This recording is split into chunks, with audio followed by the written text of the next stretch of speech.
Isang nurse sa Middle East ang umuwi upang magnegosyo. Ngayon ay may 2 branch ng milk teahan dito sa San Carlos. Tara at ating puntahan kung talaga nga bang yumminess promises mga katropa.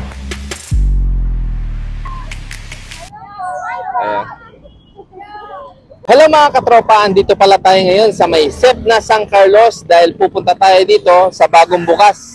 Soft opening nila ngayon dito sa may The Quinty House, kung saan merong milk tea, coffee, burger, fries, siomai at iba pa.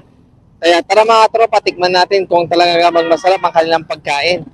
Alam nyo ba mga katropa na isang nurse sa Middle East ang may-ari ng Quinty? Naisipan niyang umuwi para magnegosyo. At alam nyo ba na nakailang buwan pa lang ay second branch na ito mga katropa? Yes, tama kayo na narinig kasi ang unang branch ay sa may Tandok, San Carlos. At itong pangalawang branch naman ay dito sa may tapat ng Sepnas. Nakakabilib, di ba? Kasi isang nurse ang talagang nagpursigi, matuto upang magnegosyo dito sa Pilipinas. Napakaganda rin at aesthetic ang design ng store nila mga katropa. Punong-puno ng mga sunflowers. Isa kasi yan sa paborito ng may-ari. Napaka-affordable ang kanilang mga milk tea dito mga katropa kasi sa halagang 50 pesos ay buy one take one na. Meron din silang siomai, french fries, burger at marami pang iba. At alam ko ay meron na rin silang rice meal ngayon kaya sulit na sulit, pang budget meal talaga. At for sure magugustuhan ng mga estudyante. Kaya anong hinihintay nyo mga katropa? Bisita na dito sa The Quinty House. Dito lang yan sa may SEP na San Carlos City, Pangasinan. O diba mga katropa, sa halagang 50 pesos, buy one take one na.